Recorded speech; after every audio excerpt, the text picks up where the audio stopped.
We have a serious problem with the tax from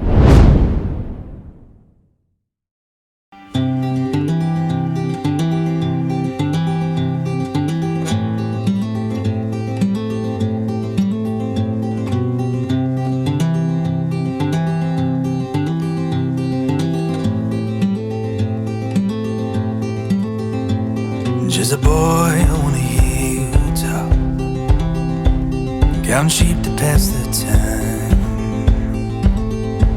Found himself in a quandary, face to face with a lion.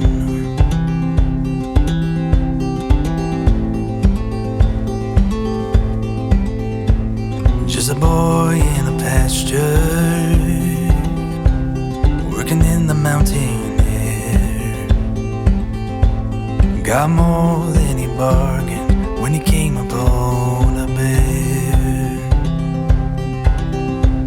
When the fight became impending, oh, he knew to stand his ground.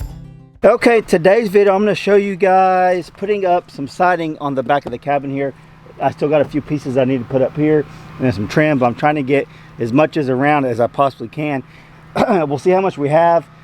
I'm probably going to finish, well, I'll probably go ahead and finish sticking a couple up here and then start working on the back and then kind of go from there. Let's go check out this other side real quick. So if you're familiar with the tiny cabin process that I'm doing, I did it different on this side than I did the opposite side. I didn't screw down all of it. I just screwed down the top pieces like this all the way down. And the only crack I'm seeing is right there and this one right here. So I think that's pretty normal. And it's not, it looks better.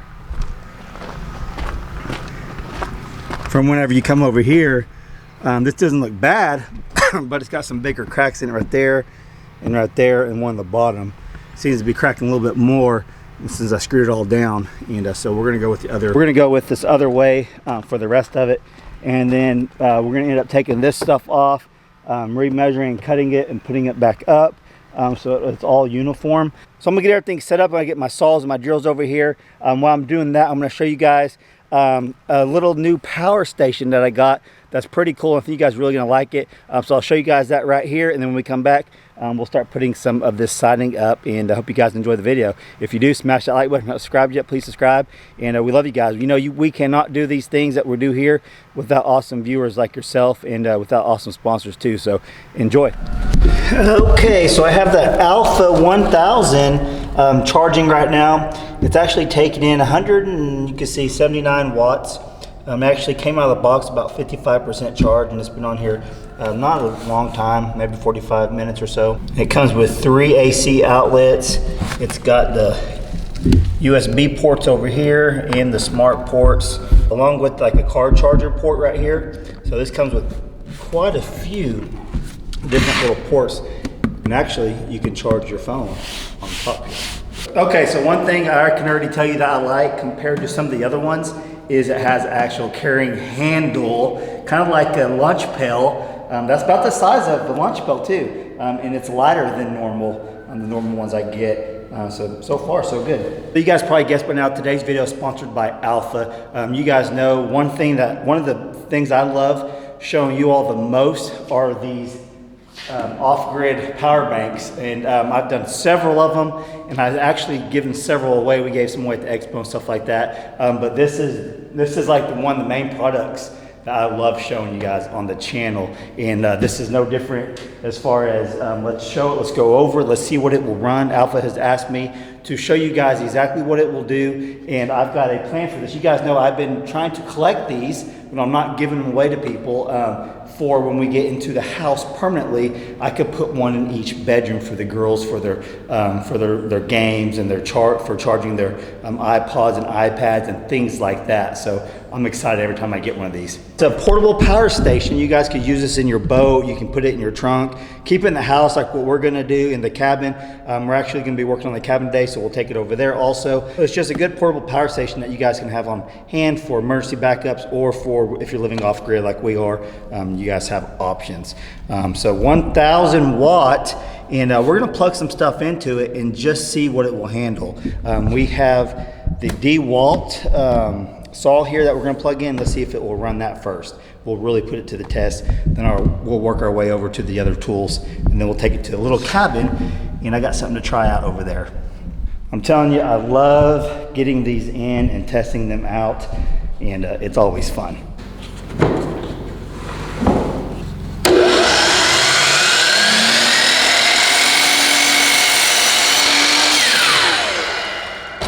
Worked, but I couldn't tell what it was pulling, so let me turn it on again just to see. 1,000. I came right out of the gate and put this thing to the test right off the bat, and it worked. It cut the wood. I don't know how long. You could probably use it all day because it cuts pretty quick. So that's going to be awesome. Let's plug some stuff into it, see how it does, and let's go over to the tiny cabin and test out my shower over there and see how it does on that. And these are the daily chargers that I use every day for the tools that we're using. That was already charged, so I was actually not using it.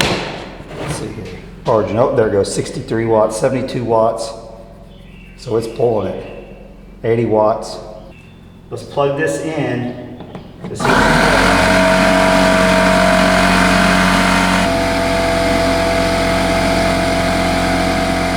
Okay, this has a large capacity with 1,036 watts.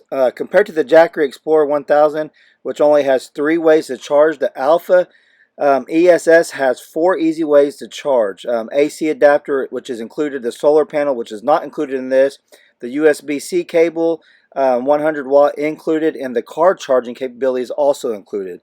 Compared to the Jackery Explorer 1000 that can power up to 8 devices, the Alpha power station can power up to 12 devices simultaneously. It can power any device under 1,000 watts, such as a fan, coffee maker, projector, fridge, a robot vacuum, all kinds of different stuff. It also has 2 large LED light panels on the back with 3 different brightness settings and a SOS mode. So don't forget to click the links down below. Let's set you, if you'll stay, I don't know if you'll stay, right there. There it is, there's a switch. Yep. And it's pulling, man, it's only pulling that many watts, that's it, 60 watts. Look at this. That's awesome. You're only using 40 watts, so that will run, if it's 1,000 watts, you guys can do the math for me.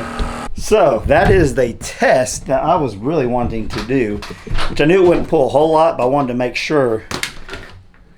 Now we have a full-time source of power out here until we figure something else out. That's awesome. So if you guys are interested in this, I will pin a comment down below and in the description box. Go check them out if you guys like these kind of things like I do. I know if you're watching this channel, you guys probably are into this kind of stuff too. So that's why I love showing this, because it helps us here at the homestead with more power, and it helps you guys see if this is something you'd be interested in. I put it to the real test and watch it work. So big thank you to Alpha for sponsoring today's video. Now let's get back into the cabin build, putting the siding up.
Okay, so what I'm doing is this wood that's been sitting over there drying for about a week, the siding I'm putting up now, is cupping a little bit, but not near as bad as the thinner stuff. Since it's a little bit thicker, it's just cupping some, but it's kind of working into my advantage because when I say cupping, it's kind of just curling on both ends in a little bit, but it's actually helping because I'm flipping it over on that cupping side and it's like tighter to the wall.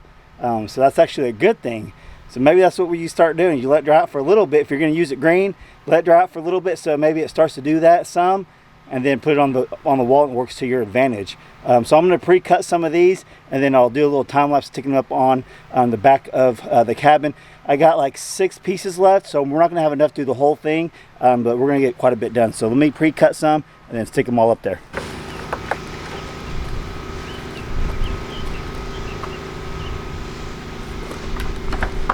So it's cupping like this, so I flip it over, cut it, and put it up.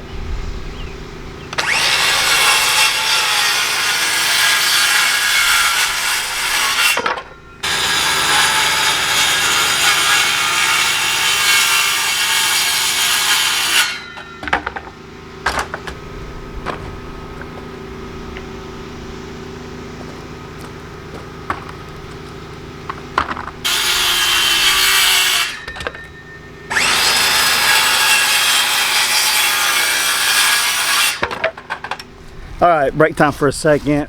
Brandy said Bobby is pecking the chickens inside the coop. So we're probably gonna have to move him probably inside like the trailer, my enclosed trailer, but I had to set it up where he can't fly out because there's a couple big openings. So we're gonna walk over here, see what's going on, and get the other chicken out of there and maybe get him moved tonight. But he's doing fine other than picking on people. What's he doing? No, she was trying to go in there to lay an egg, so then I let her in, and he's pecking at her. Oh, did you get that? She's already out? No, she's in the nest balls. Oh. Bobby, you've been bully now. Quit throwing a fit. I know, we got rid of it, one bully. We ain't getting rid of Bobby. Well, he needs They to fill his feeder up. Look at all their feet.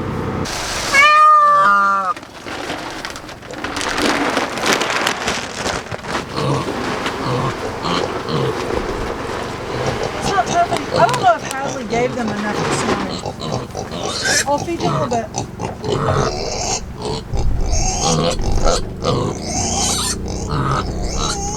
You two are always hungry. Huh? Hungry like normal. Really, Bobby? We got rid of someone that was bullying him, and now he's bullying him. See? Yeah, he's mad because he's cooped up. You better knock it off. She wants in. See, look. She's like, So I might move my trailer over here and a little bit, back it up right here, and then maybe like wire off the top or something, put him in there, because it ain't gonna work with him. He's never been aggressive towards the chickens whatsoever that we've seen, and since we went and rescued him, brought him back and cooped him up for the last 2 or 3 days, however long it's been, he's been really aggressive towards them, and we can't have that because we need the eggs and we don't want him hurting other animals. So we're trying to find him a female peacock. So yeah, we do want to get a female peacock, but we're trying to find one.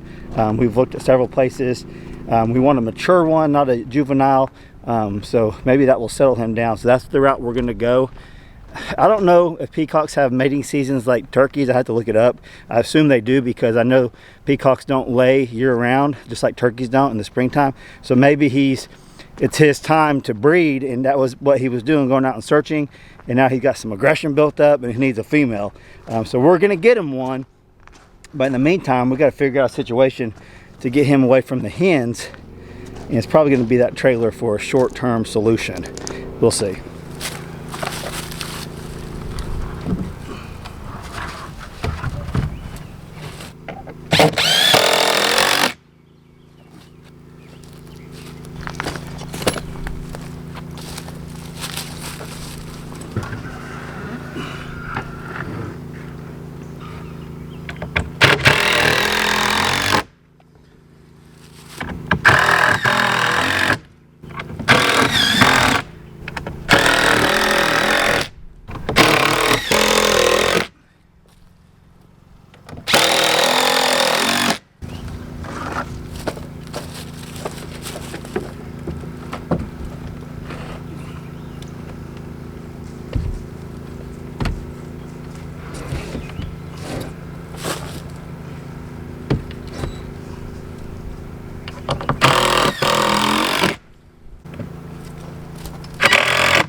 Okay, so we got about half of the backside done, and this is all I'm going to do on the sides for now until I figure out how I'm going to do the soffits underneath. But yeah, that's looking awesome, I think. What do you guys think? What do you think about how I did the trim? I just trimmed it out with some 2x4s on each side. I think it actually looks really good. And then when we stain it and do all that, I think it's going to look great. I bought a sander the other day. Let me go get it real quick, and let's see if we can get this black stuff off, just to ease our mind. So I know you guys are wondering too if I can get that off. Someone said a wire brush. Maybe I should have bought a wire brush too. I forgot. So let me grab that sander and we'll check it out. I'm hoping the sander will just kind of knock it off, and we'll be good to go. Then we could then we can stain it and all that. It's gonna look great. I can't wait. Okay, I'm just gonna hit it a little bit just to see if it works.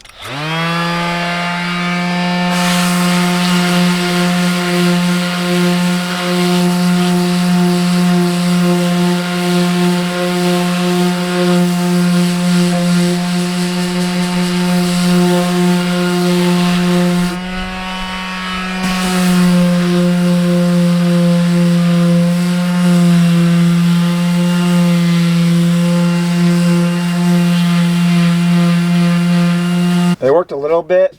Maybe I need to get like a rougher paper, a grittier one. This is more of a fine. I need to wear a mask too so I don't breathe this stuff in. But it didn't work near as good as I was hoping it would. Maybe it's either stained deep, or I just need to get a brush and brush it off and then maybe sand it, because it sanded down. It took a lot of it off, but you can definitely still see it. So we'll have to play around with that to see how we need to do that. So give me some suggestions down below. So I hope you guys are enjoying this little series on the cabin siding as much as I'm enjoying doing it. I love doing this kind of stuff. That's why I bought the sawmill, that's why we bought the properties, why we're living the way we are, because I just really enjoy doing these things.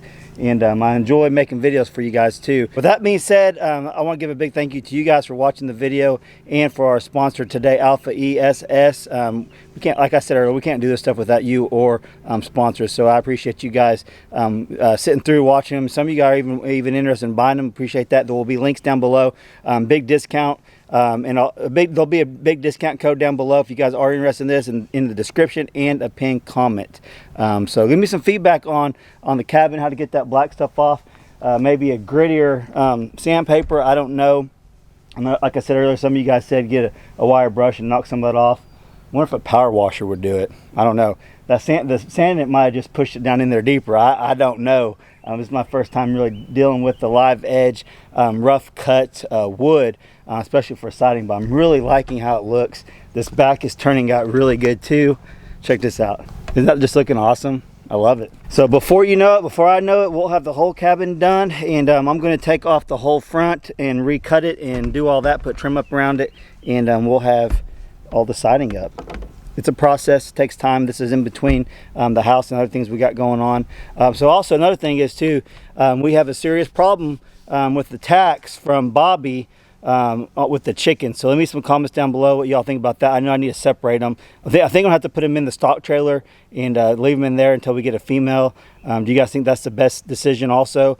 He's not like hurting them, but he's pecking them pretty good. It could cause some damage, and we don't want that. We don't need an aggressive peacock now.